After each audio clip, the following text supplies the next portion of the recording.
Your life, every single day that we're living is another day that's gone tomorrow. And so, can you look back on yesterday and say, wow, I did the best I could on that day and I lived my life for me?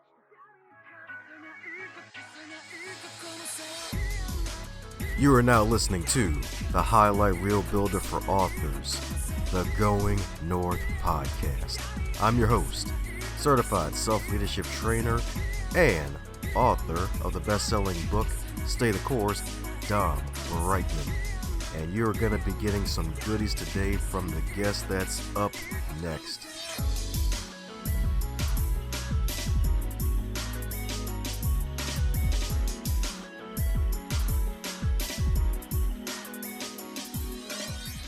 And today on the Highlight Reel Builder for Authors, known as the Going North podcast, GMP, the Great, Glorious, and Glamorous, another one of those super special, awesome panels, folks. I'm telling you, it's round 3 for the hat trick, but it's round 2 of the fabulous book titled Invisible No More, Invincible Forever More. You heard that right, folks, baby. Forevermore invincible. That's right, y'all. I'm telling you, undefeated, invincible. I'm telling you, it's like freaking mini skirts made out of cast iron. It's invincible, y'all. That's right. And you probably wonder, what the heck does that have to do with anything? Nothing at all. So let's get in with our wonderful panel of super special, awesome, wonderful humans, a part of this wonderful co-author project that is going to be helping all sorts of wonderful people around the world, starting off with the wonderful lady spearheading it, the captain of all the sunshine, Lynda Sunshine West. Hello, how are you? Doing great tonight, Dom. Thank you so much. And I did leave my cast iron mini skirt in the closet. So here I am today without that. So thanks for having us, though. I like that. That was kind of fun. Yeah. Probably better than a rubber duck, right? Yeah, exactly.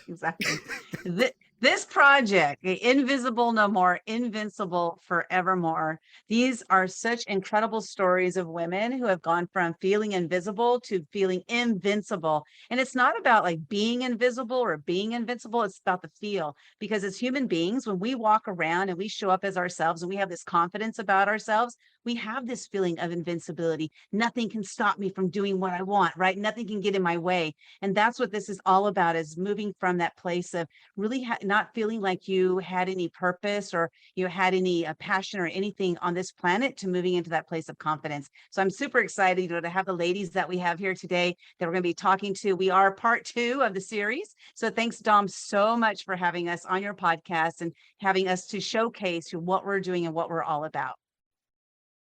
That's right, and we're all about the double queen action because someone came back for round 2. Miss Mary Jackson on my bottom. Hello.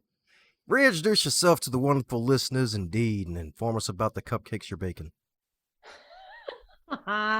Well, Metaphorically.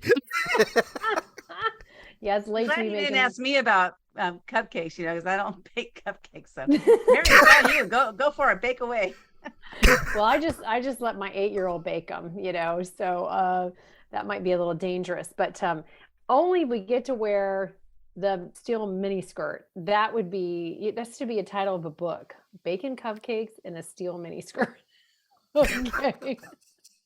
Or maybe it's a movie. I don't know, but that would be something. Somebody was on crack to watch that for sure, or something.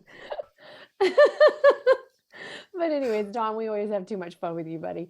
So I'm Mary Elizabeth Jackson, and I am so excited to be here and be a part of this. And I'm telling you, I have just met some of the most amazing women I have ever met in my life, and it's just been such a joy and an honor. And women who are like-minded and want to just do good things in this world and make the world a better place, their environment, their life. Invisible No More is about saying, I've had enough. I've had enough of the crap in my life. I've had enough of what my life has been or where I've been, and I'm done with it. And I want to do more in life. I want to be more in life. And it's about owning that part of yourself and going forward with it, no matter what has happened in your past, because our past cannot and should not ever define who we are. It doesn't matter if you have been any kind of abuse in your life, trauma, tragedies. We have to move forward knowing that we define who we are in our lives. And we take what has happened to us and we learn from it to make us stronger so that we can help others make themselves stronger in moving forward as well. So it's about being a light also. And I think it's an honor in life to be able to do that and to know that's what you're intended to do in this world, and to come together with a group of women and share these stories, which I know for me, some things I had never talked about publicly. I still haven't. In being in the chapter of the book, I was nervous about doing it. I was nervous about fearless as well, but it's about getting over that fear and doing it and putting it out there and go, okay, yeah, I'm owning this now. This was my life, or this is what I went through, and it doesn't own me though. That's what I'm talking about. That's what I'm talking about indeed. Now we're getting to some new lovely faces, and this chick has got a gun show going on. Miss Fly Girl herself. You're up, Delores. Tell us a bit about yourself and what you're contributing to the world. You know what? First of all, Dom, thank you so much for having us. We kind of have been waiting for this all day, and here we are finally. So this is a good frosting of those cupcakes, shall we say, that we are just finishing the day off right. And I want to give a special shout out to Lynda. She is the ringmaster. She's the bomb diggity. Let's just give it to her. I am Team Sunshine all the way. And you know what? This is the first time I've told my story.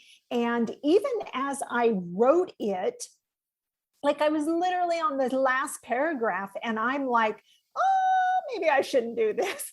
Maybe I shouldn't press go on this story. And it really it was a moment of truth of saying, I see this story. I see myself come out of invisibility, and now do I have the courage to share it? And so you'll notice on my name tag is that I am Delores Fly Girl Garcia. Fly Girl and Fly Girl Nation is my logo that really has come through all of this work of, first, we love ourselves, and that's what FLY stands for.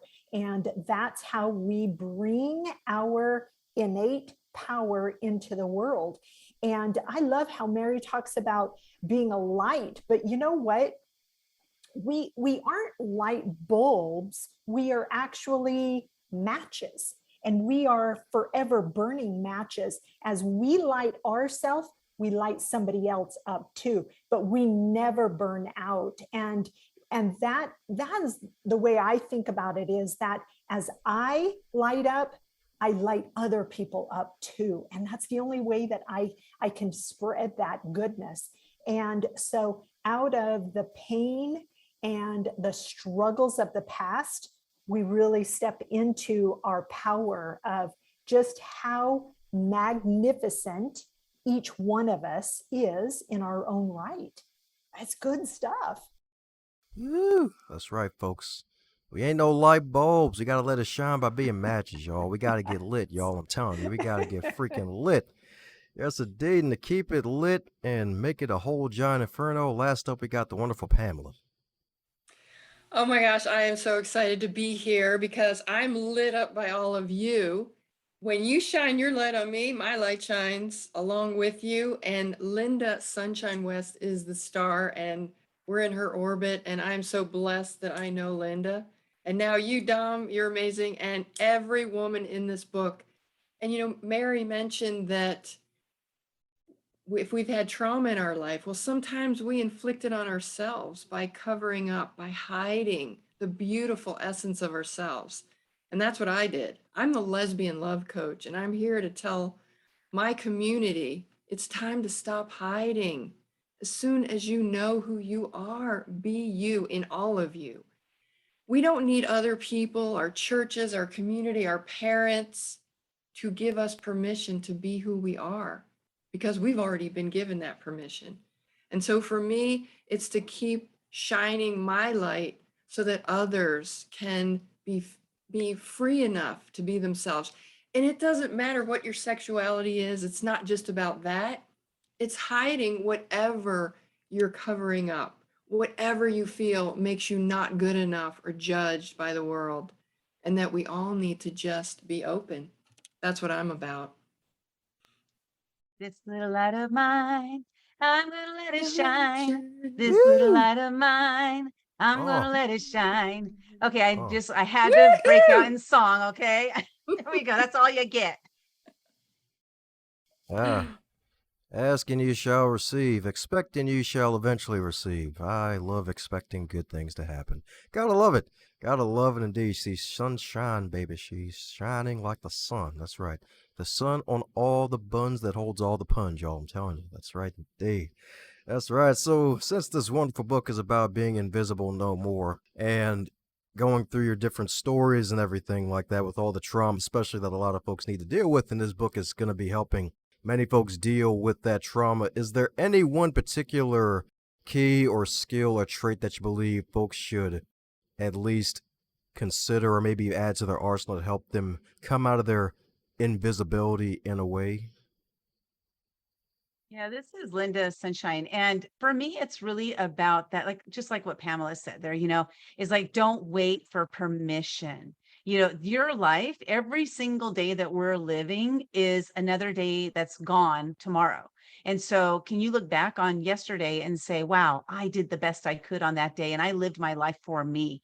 And I think so often, because I think every one of us here grew up in some sort of trauma. There was trauma in our past, our childhood, and, that shapes who we become later in life. But as adults, I mean, at 51 is when I started down the path of change, of self rediscovery of, who I used to be, how strong I used to be, because I grew up in a very volatile, abusive, alcoholic household.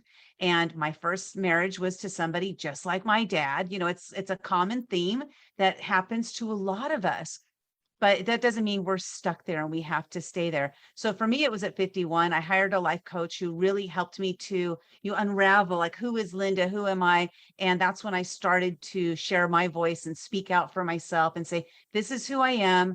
I realized that I don't need everybody to like me anymore. I spent many years as a people pleaser, but I just need to show up as me, and people will either love me or not. And either way, at least they're loving me for me, who I am, not who I'm showing up that I think you need me to be or that I think you want me to be, which is what I used to do. So I think it's just important for us to, like, really, really dig deep and say, who am I? What am I all about? What is my purpose while I'm here? How can I live on purpose every day instead of on accident? I spent years living on accident.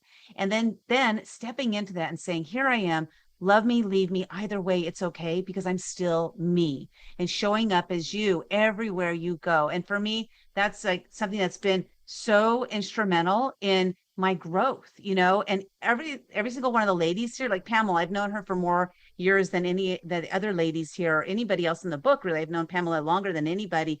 So she's seen a lot of the changes that I've gone through, and a lot of that change has just been a matter of stepping in and saying, this is who I am. This is who I am, and I love me enough. I love me enough to say, this is who I am. Love me or leave me. Either way, I'm still me. That was hard, but I did it. And I'm so glad I did. Life is so much better on this side. I'll share something. This is Pamela. Lynda was stepping into herself when I met her 5 years ago, but she has fully stepped in. She's pulled on those overalls and she is being it. And I just love that. Every time I see you, Lynda, I'm just like so proud of the work you've done. And the tools that I teach are based on a similar thing. It's what we call the judge that tells us we're not good enough, not worthy. We can call it the imposter syndrome, the inner critic, whatever you want to call it. It's the bully inside of us. And we're never going to completely get rid of that bully. It's just human nature. So we have to quiet that voice. And the tools that I use personally and also teach are tools of compassion. Things like asking yourself, well, if this was your best friend or your child or a parent and they did this or this happened to them, how would you talk to them? Would you talk to them with love and kindness? Or would you tell them what an awful person they were? Of course, you would do the former. So we need to also treat ourselves like someone we love, like our best friend. There's times when you feel like you've done something sort of silly and you're embarrassed. Give yourself a big hug, because that's what you would do to your best friend, or take your hand. There's so many little tricks that we can do that trick our brain to realizing, oh my gosh, yeah, I'm going to treat you with the same care that I would treat someone I love, not like a bully. So we want to become our own best cheerleader. And that's how we can expand ourselves in a moment. Don't be shy, Delores. Go on ahead and jump on that microphone. You know, what else can you say? I mean, when I was writing my story, the realization that I had was that I actually was invisible to myself. And so the quintessential question that we come to is, who am I? Because, you know, we talk about stepping into our truth and speaking our truth. Well, darling, if you don't know who you are, you don't know what your truth is. It is very, very, well, it's impossible to step into that power and to speak your truth and to live with self-integrity. And so I would say that was the monumental moment of asking the question, who am I really?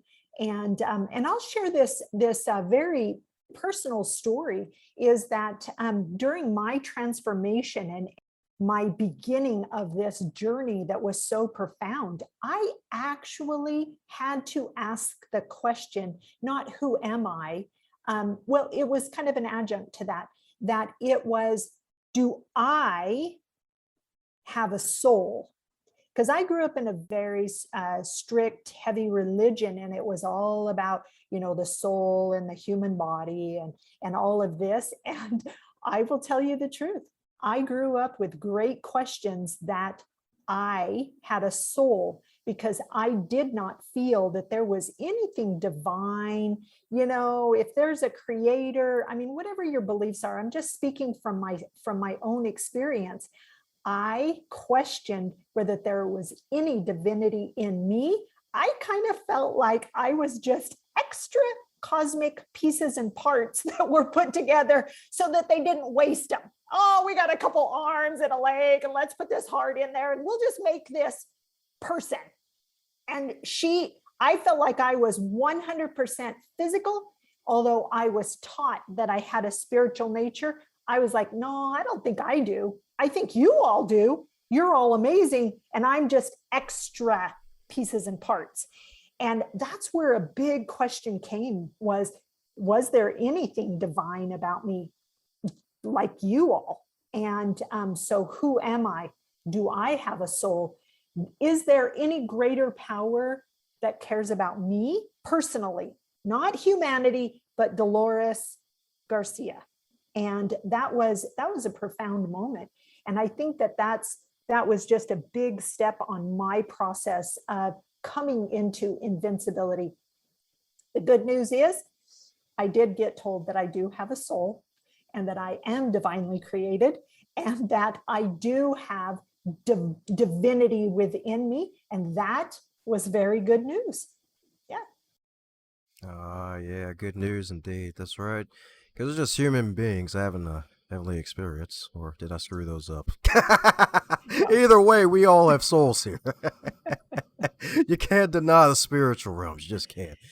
Heck, even some folks may try to deny it, but we won't get too deep into that. We'll probably get as deep as a bottle cap, maybe not Grand Canyon deep, but that's for another podcast interview if it was a solo conversation.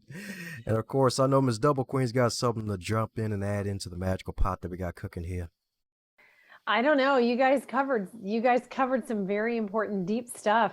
Delores, I always love to listen to you when you talk, because she's very deep. And Lynda and Pamela, I love what you have to say. All of it is so important. And you know, there's not one size fits all kind of thing. I think we have to kind of figure out what is going to be our light bulb to help us come out of where we may be, where a person may be, and help you to move forward. I know for me, something I always go back to is we have one life to live, and let's make it the best that we can. Let's cherish every moment. Let's use our time wisely, and let's use it for the greater good of ourselves and our families and those around us and moving forward. And I think that, I remember when I was 20 years old and I had the thought, I don't want to live my life and have regrets. And when I look back now, I mean, I'm 54. How in the world did I think that at 20? What the heck did I know?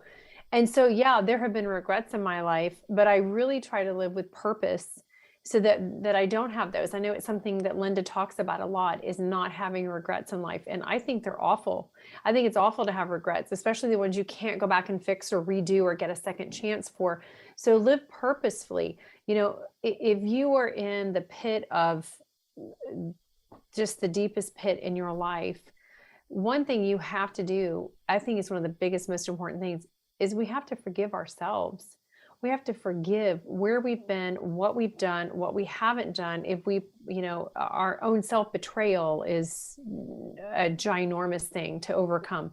But I think a lot of things start with self-forgiveness. And I think when you can walk through forgiving yourself for whatever it is that you have done or participated in, or even just allowed to happen to you without stopping it, then you can allow yourself to love who you are into a place that's better for you.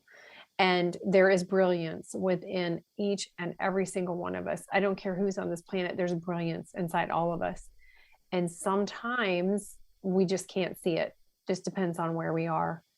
But if we can learn to love ourselves and forgive ourselves, then we can come to a place where we can move forward and say, hey, you know what? I'm not as bad as I thought I was, or what I did is forgivable, or what they did, I will forgive them for it. It doesn't make it okay what happened, but I will forgive them so that that doesn't own me anymore. And I define who I am and how I feel about myself, and then move forward from that place. I think that's an important piece you said there, Mary, is that just because we forgive, it doesn't mean that it was okay.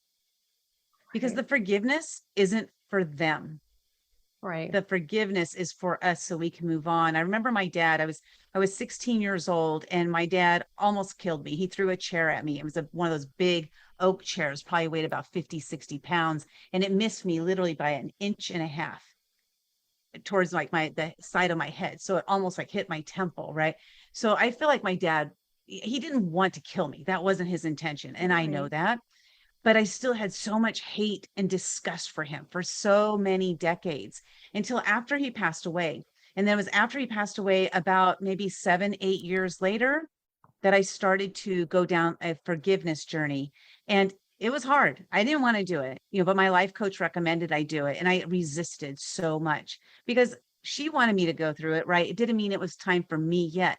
Well, one thing that I did last year, so it was in the end of 2020, the last 100 days of the year, I said, you know what? I'm going down this forgiveness journey. I'm ready. But I went down more than just a forgiveness journey. I went down a gratefulness journey.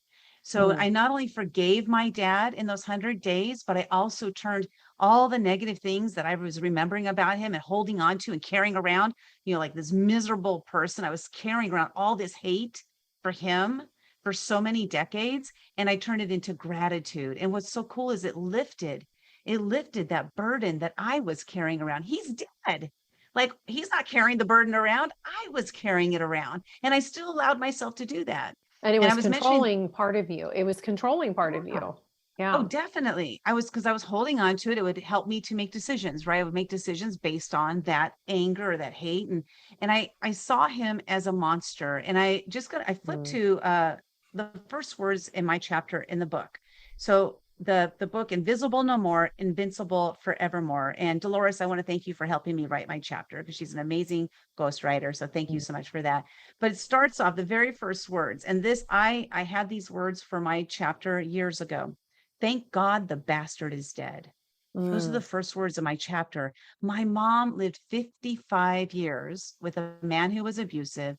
The first words she said when my dad took that last breath were, thank God the bastard is dead. 55 years she was holding on to that anger, that hate. And she carried that around. And that taught me that, wow, we do not have to do this. Like, I chose to leave my first husband years ago. I'm so glad I did, because I was going down the same path as my mom. But my mom lived her life with regrets. And she even told me, because Mary, you mentioned the regrets. 2 weeks before she passed away, she said, I've lived all of my life with regrets. You go out there and live the rest of your life with no regrets. I didn't know what that meant. I had to go on a journey to discover, what does that mean for me? It means something different for everybody. So I am living the rest of my life with no regrets. My mom gave me some really great advice and I took her up on it. And that's what I'm doing. So forgiving my dad was was it a journey? And it was hard sometimes, because I would just come up with all this hatred and just would, rise up to the top and just permeate my whole body. But then I released it. Like, is he totally forgiven for every action he took? No, but I'm no longer carrying it around with me as the burden that it was for so many years.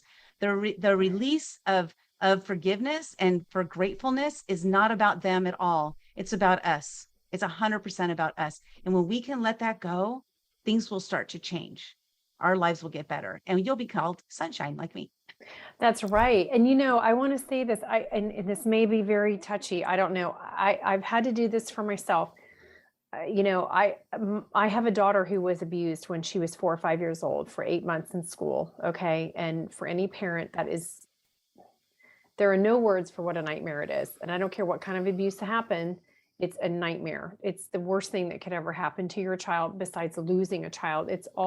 None of it is good. But somebody said to me one time, and I've not written about the story yet because I just haven't gotten to that place. But one time someone said to me, if you think about the person who caused the injury to another person, if you think about that soul and you go behind it and you think about what that soul agreed to in this life to sacrifice, to do the things that they did, what they gave up in their life, not realizing how much harm they would create and cause another human being, it sort of makes you come to a place of feeling sorry for that person, and that they sacrificed any happiness they could have by staying in a pattern or a behavior or a belief or a sickness in their head to create and inflict harm and pain on someone else.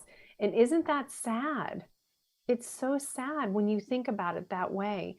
And I don't know if it's ever helped me completely forgive, but it has helped me to see the woman who inflicted all of this on my child, that she gave up so much in her life, and how sad. So sad. So I don't know. Anyways, Years ago, I read a quote that had so much impact on me that it was about instant forgiveness. And the quote is, anger and resentment are like drinking poison and expecting the other person to die. And I had broken up with a partner and I was angry and resentful and wanted only bad things to happen to her. And when I read that quote, it was like, duh, because I was the one. She probably didn't even care and wasn't even thinking of it. I was the one going through agonizing pain and anguish. So that was the end of it. And as a relationship coach, I tell my clients the 2 main skills or practices they need to learn, and it will surprise them because it's not about flirting and dating skills. It's what Lynda just said: forgiveness and gratitude. If you can move from forgiveness and from the anger you had for past relationships, if you're still holding on to that, and you can forgive themselves and you, and have gratitude for whatever you did get in that relationship, then you'll be able to move forward to another great relationship. So many great gems you ladies have shared. I think the Fly Girl should have some comments here because first love yourself, right? That's what all of this, every bit of this conversation is going back to that. First love yourself. Fly Girl, go girl. You know what? I do have a lot of thoughts on this. And I think that we are very entrained. And again, I don't mean to sound, I hope I'm not sounding like I'm hating on my religious background, but I was entrained to correlate forgiveness with God's righteousness and his power to judge.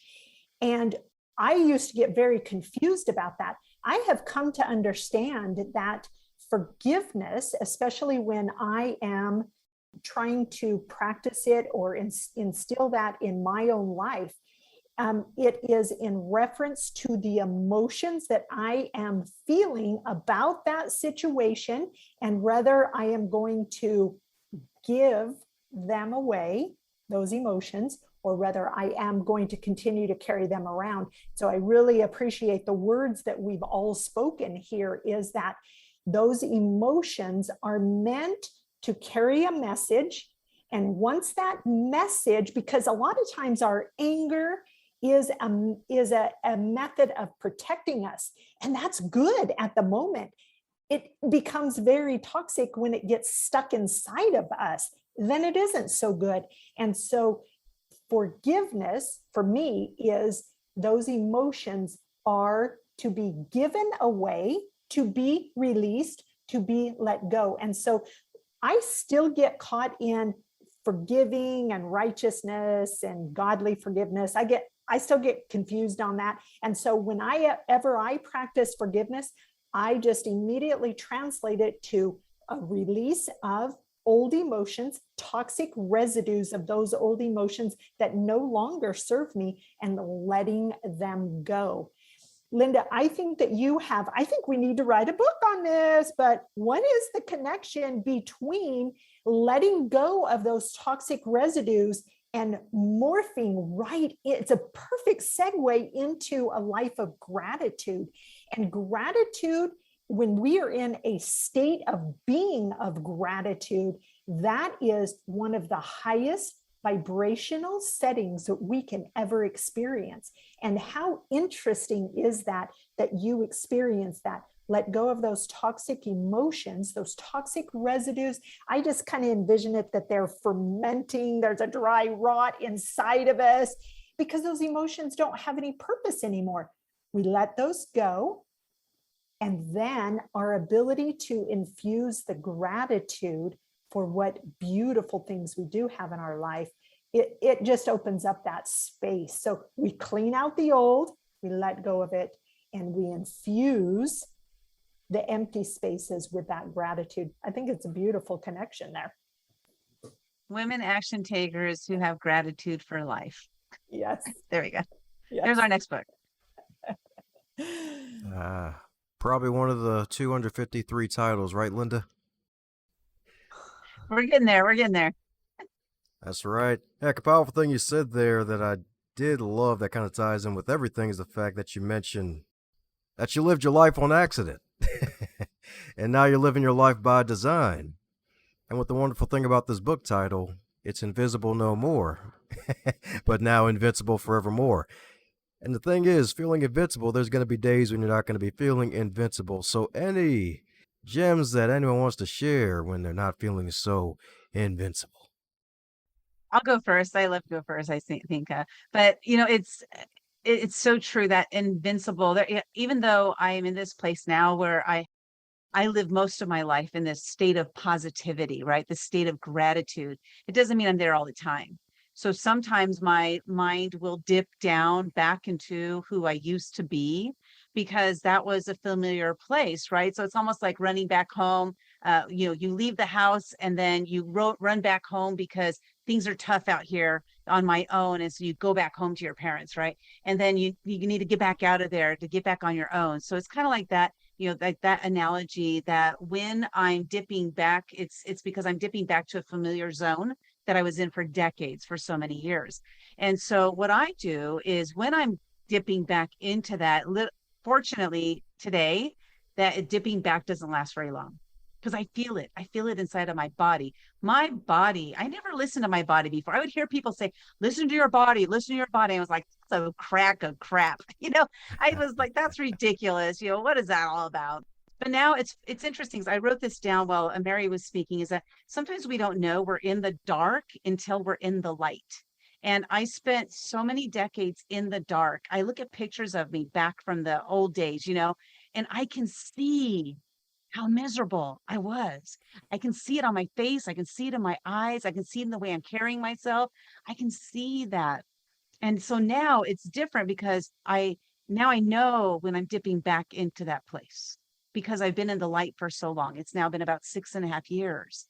And so being in that state of joy, that state of creativity, that state of belief in myself, that state of positivity, surrounding myself with amazing, powerful women, like, in this book and the other books that I'm working on, being surrounded by these amazing people, when I find myself dipping back into those negative mindsets or those dark recesses of my mind, then what I do is I immediately reach out to somebody, or I do something kind of silly for myself. Somebody mentioned, being your own best cheerleader. I was my own worst enemy for decades. Now I'm my own best cheerleader. So what I'll do now is I'll just pick up Facebook. I'll go to Messenger and I'll sing a little goofy song to somebody and I send it to them. And then I send it to like 20 or 30 people. And then I get all these responses back. Oh my God, you're so fun. You're so funny. And it immediately lifts me back. So my point here is find what lifts you back out of that darkness, brings you, kicks you out of your parents' house and back into your own life. Find what that is and do it. Just figure out what that is. You'll know because your body will tell you that things aren't feeling very good right now. My stomach is kind of weird, or, maybe I have something weird going on with my throat, or, maybe I have a headache or whatever. But listen to your body. It'll tell you that you're dipping back into those negative recesses of your life. And then how do I get back out of there? For me, it's singing. I love singing. I've been singing since I was a child, and it's something that really lifts me. But when I sing to others, doesn't matter what I sound like. When I sing to others, I feel good. And guess what? Even if I sing terrible that day, like some days I'm like, wow, I sound great. And other days I'm like, whoa, I sound horrible, but I still do it. And it doesn't matter because they laugh. And if I can make somebody else laugh, it helps me to also laugh and move back into that positive place. So that's my advice. Find what makes your heart sing and remember that, and then go do it when you're starting to dip back. Hey, I'm going to step right up to bat and not get called on this time.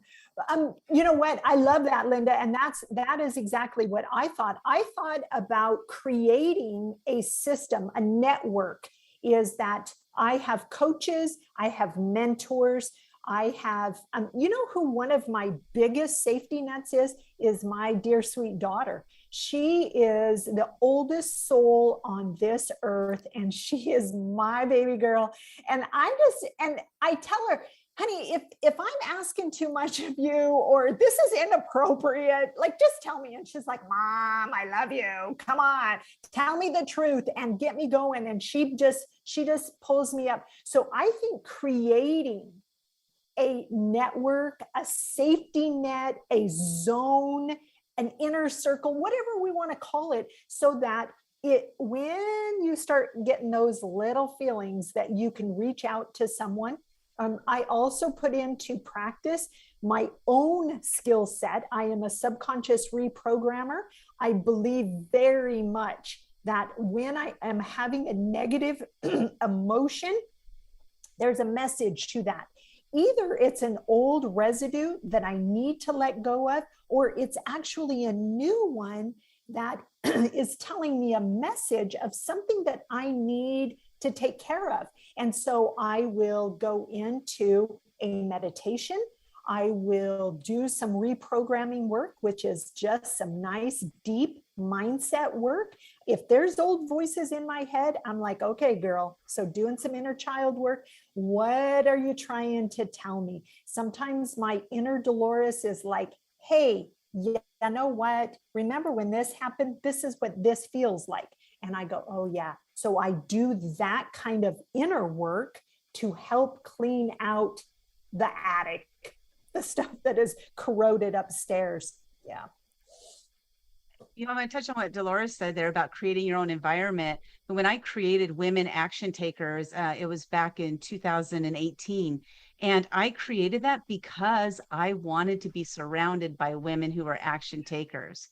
I myself was just kind of like learning how to be an action taker at the time, but that's who I wanted to be surrounded by, because I wanted just exactly what you said, is to be lifted out of that. So what did I do? I created my own environment that I wanted to be surrounded by. And it's been absolutely incredible. It grows a little bit here and there, and there's no pressure. I'm not like trying to get, 1 million followers or anything like that. I'm just trying to be surrounded by some amazingly positive, uplifting women who are making a positive impact on the planet. So I created the environment. So yeah, it's all about you create what you want to be in, be the leader of that, step into your leadership. That's part of what the invincibility part is also, is each one of us here has stepped into that leadership role in our own lives. Like, who are we? What is my purpose? And I'm going to go and live that purpose through the rest of my life. Again, don't live on accident, live on purpose, right? Right. Thank you. I want to pipe in and say something real quick along those lines. I have lots of different techniques. One is to be in nature or to laugh. I love to laugh, especially with my friends. When I come back from an evening with my friends, it's just like, oh, I was so present in that moment. And that's the way I am in nature. And when you're present, everything is perfect. But I also remind myself, there's the Nelson Mandela's speech titled Courage, and it was her last name. Well, we all know her, Marianne Williamson. Yes, Williamson. And it's about, who are you to be this, right? Who are you not to be? And then the line is, playing small does not serve the world. And I believe every single human being on this earth has a purpose and is here to serve. And once you find out what that is, then your life becomes so much better. And you have to stay on your path. And so if you're playing too small, it kind of kicks you in the butt and say, okay, I'm playing too small and I won't be able to serve. So let's get into action now. Let's be a woman in action. Absolutely. That's awesome. I love it. And, we're talking about, sometimes actually we need to be invisible if we need to do inner work. Sometimes it is appropriate to be invisible and go in and do what we have to, because I'm an empath. So sometimes I have to shut the outer world out so that I can just deal with, what am I feeling? Not what everyone else around me is feeling. What am I feeling? What's happening for me? Strengthening myself back up so I can go back out there, even with parenting, and being in a home with family, and how it's been long periods of time. And this last year, we've all been in the house together. It can be draining sometimes, but I do know that when there are times in my life that have been challenging, when I go to a place of gratitude, like what Lynda has talked about, and I start from the smallest thing that I can think of to be grateful for, and I just kind of build on that.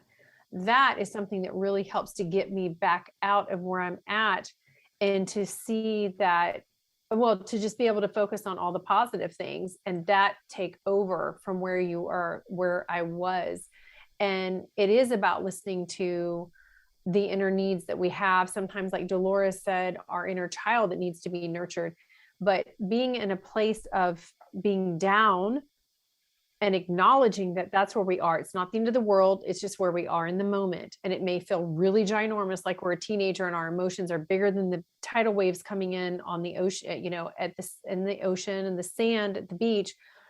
But if we can just go, okay, this is where I'm at. This is okay. And what does my body need? What do I need right now in this moment? And the more times that you can start to do that for yourself, like Delores and Lynda have even talked about, your body will start to tell you what you need, and it will start to guide you. I need some sleep, or I need a break from everyone, or I need to go veg in front of the television and do what I don't have to think about, just watch television. Or I may need to journal out what I'm feeling. I may need to go and make myself a really healthy, energetic meal, or go in nature. Nature is one of my things too, Pamela. So, and it is, grounding and being with the earth and all that stuff is so amazing, because it helps to put your body's vibration back into balance and peace and calm. And I think that being able to just do those, have a toolbox of things that you can do for yourself, not just one, but several things that help.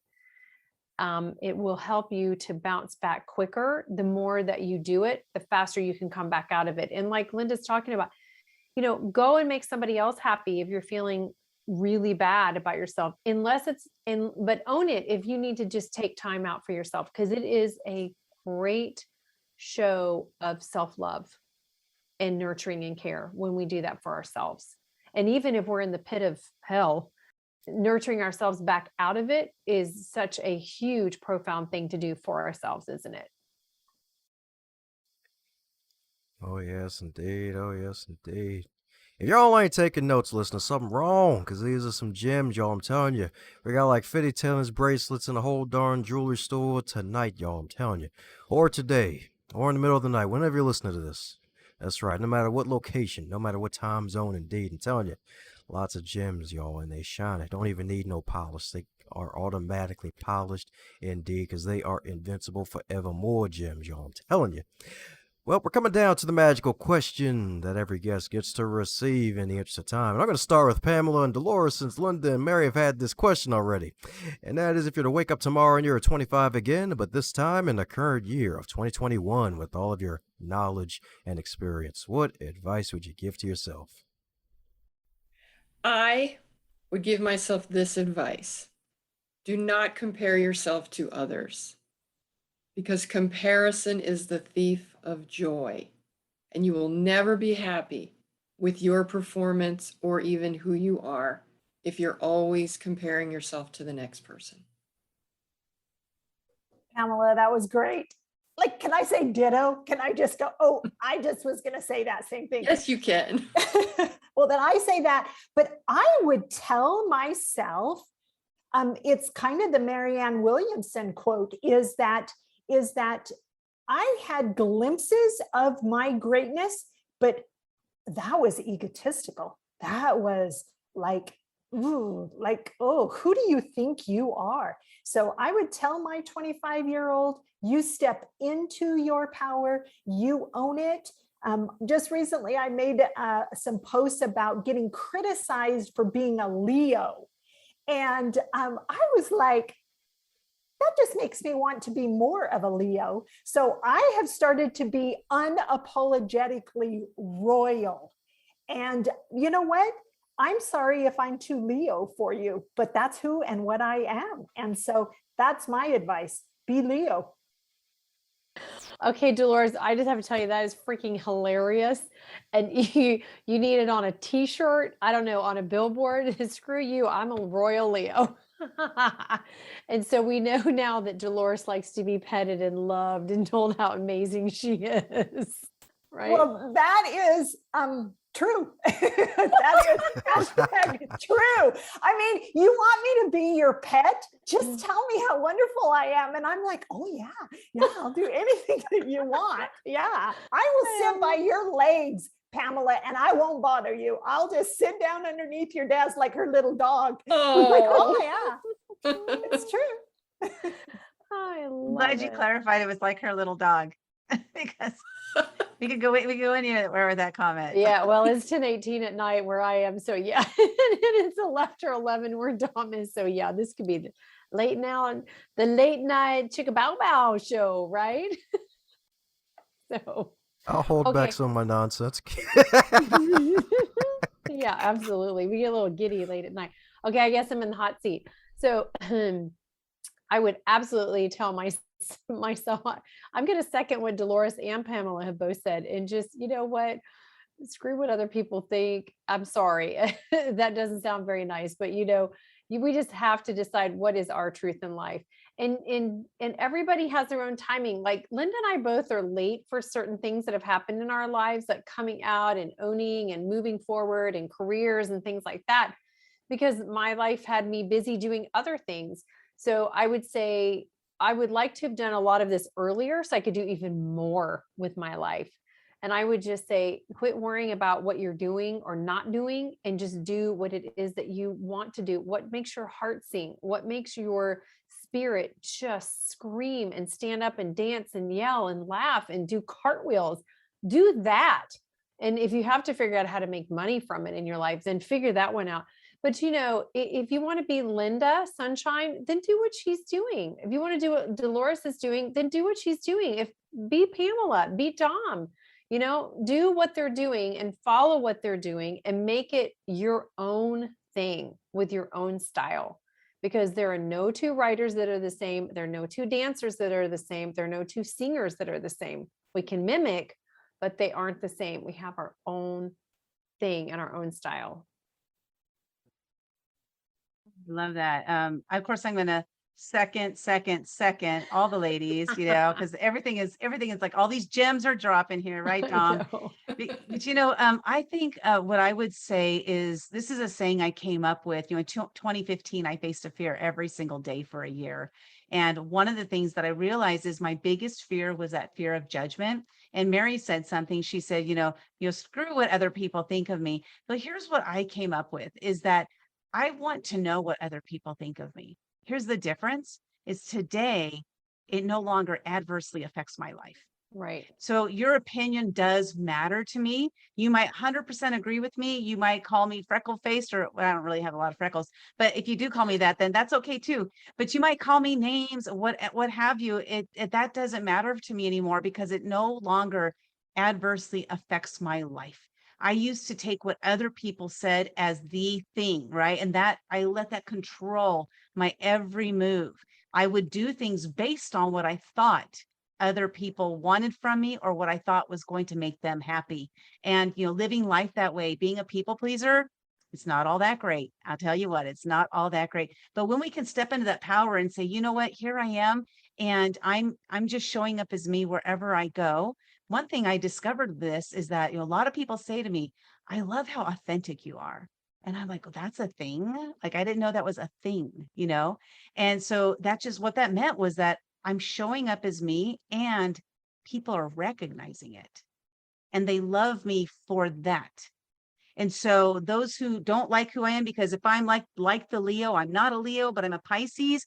And you know what? I say, shout out, give me all that shout out. I want to brag about myself today. You know why? Because I was spent so many years being told, you got to sit down and shut up. Nobody wants to hear what you have to say. Don't brag about yourself. It's just, that's bad. That's bad. And you know what? I say, forget that. That's not bad at all. That's good. Why not congratulate ourselves for the good stuff that we're doing, for the great work that we're doing, for the people that we're helping? Because when we give ourselves permission to say, hey, here I am, look how great I am, guess what? We're giving other people the permission to do the same thing, for them to step into that. So I say, my 25-year-old self is to not let the judgment of others to adversely affect your life. No more. No more. I'm mad at you, 25-year-old, for listening. Just kidding. I'm just kidding. I'm not mad at myself at all. Woo, that was a mic drop moment, but now I got a follow-up question. 2015, 365 days, were those 365 different fears every day, or was it a different fear every week? Well, how it worked, I'll share with you how the process was. It was January 1st of 2015. I woke up that morning and I said, I got to do something different, because I had worked with a life coach, and she helped me to, start the path of self-development. And so I said, I've got so many fears. I'm going to face a fear every single day this year. So every morning before I got out of bed, the first thing I would do, my eyes would open. I would say, what scares me? And then I would lay in bed and I would wait until the answer came. Now, what I didn't realize at the beginning, and this was 365 days in a row, at the beginning, I didn't realize that there was a common theme. It wasn't until about the third month that I said, I need to look back and I want to see, like, is there a common theme behind these fears? And there was. It was that fear of judgment. It was like speaking to people, making a phone call, making a sales call, going and talking to a stranger in a Starbucks. That was like the weirdest one. It was very specific, like talk to a stranger in a Starbucks. Like that was the one. So I had all these fears that were about, like, talk to Pamela. I'm going to see Pamela today. I'm going to have a conversation with her, because I was scared. I was scared because she might judge me. She might actually see how stupid and ridiculous I am. She might call me crazy and stupid and silly and weird, all those things I had been called for decades. So those fears of judgment were so strong with me that most of them showed up in different forms, but every day it was just a different fear with, I mean, a lot, they were similar, but different, if that makes sense. So the flying gavel, aka judgment. That's what I'm talking about. All right. Flying Sounds gavel, like that's it. sounds like a book project for a solo project for Lynda to drop in the near future, indeed, or in the I future. actually did. Now, there's a book called The Year of Fears, where I share the lessons that I learned during that year. And Les Brown endorsed my book, which is really, really cool. But I wrote that book because my mentor told me to write a book about it. And I was like, I don't want to write a book about it. I didn't want to put my words on paper. I was too scared, you know? So the fears continue. They don't just stop because I face 365 days of fear. I'm still a human being, but I learned a lot and grew a lot, and judgment no longer controls me. And I think that was the key for me during that year. It no longer controls me. That's right. Fear does not have that remote control at all, y'all. I'm telling you. That's what I'm talking about. So speaking of R&R, let's do some round robin and have each one of you lovely ladies let us know where we can keep up with what you're doing. Starting with the fabulous double queen at the bottom, Miss Mary. Oh, you're so sweet, Tom. Okay, so you can find me at maryejackson.com. On there, I have my children's book series and the Fearless Entrepreneurs, and we soon the Invisible No More will be up there. Invincible Forever More will be on there. I've got some stuff up for advocates and families because I'm also a special needs and disability advocate. I do 2 shows, and the links are on there as well. I'm on Facebook at maryejackson.author. Instagram, Mary Jackson 444, and then I'm on LinkedIn, and we're everywhere, right? Author Central and Goodreads. So yeah, please send me a message if you have a question or, want to talk about, I have a question about the book, or you want to talk about, I don't know, what fears you faced and overcome, because we really have had to overcome stuff in our lives to get where we are. But because we did it, you can do it as well. We're no different and we're no special more than anyone else. So, Woohoo! Mine's easy to find. I am Delores Garcia coaching.now.site. That's my website. There's a Calendly link, drop on there, send me a message. I want to tell a little after story about Lynda's book. So I was playing the game of procrastination one night and was not doing my work and decided to read her book. And I am so first of all, thank you for facing your fear of writing that book for whatever. If I am the only person that benefited, my heart is very grateful. And I am reading page 69, and there's a paragraph that like becomes neon to me. And I'm like, oh no, you didn't just say that to me. And it was about asking hard questions and the fear of looking dumb. And I'm like, oh my gosh, she just totally read my mind. And it really literally was that paragraph. I'm sitting at the park reading this book, and I went, I need to write a book. I've already drafted my first solo book, but it's over here on the back burner, and I need to write this book. And I said, okay, I'm gonna write a little email to Lynda when I finish the book. I got to page 80 and I couldn't hold back. I'm like, I got to write to her. I got to tell her. So I have written 100 hard questions and what I learned asking them. So I just want to tie this into one thing that Lynda was doing for herself. Well, 365 things that Lynda was doing for herself has now turned into another book. And even if one person grabs one of those questions, or what I learned is going to be an amazing domino effect, adding such high energy and vibration out into the collective. And I have realized that I talked about invisibility in the original book. And in my new book, 100 Hard Questions, I'm talking about silencing. So first I wasn't seen, and then I wasn't heard, and now I'm going on. And so kudos to her, totally honor her. DoloresGarcia.now.site. Just come find me. I'm on Instagram. I'm on Facebook under all of those names. Delores Garcia. Yeah. Oh, slide into her DMs, y'all. You're up next, Pamela. If anyone is looking for me, you can find me under lesbianrelationshipcoach.com. And if you Google the lesbian love coach, I'll probably show up somewhere on that first page. I have a podcast called the Lesbian Love Podcast. I'm not super consistent with it, but I do have quite a lot of content, which I think is really good because it's my life and my advice and guidance to others out there. And then I write a column for datingadvice.com, and I'm the lesbian love expert on that site. And I've got lots of good freebies on my website, and my Instagram handle is Pamela Gort, and I've got some good stuff on there as well. So I would love to have anyone reach out to me. And I want to tell a really quick story about Lynda. I met Lynda, I think maybe 6 or 7 years ago. I got on Facebook and this woman sang me a happy birthday song along with several other people, but I heard my name in that. And I didn't know Lynda at the time. And I was like, this woman's got something.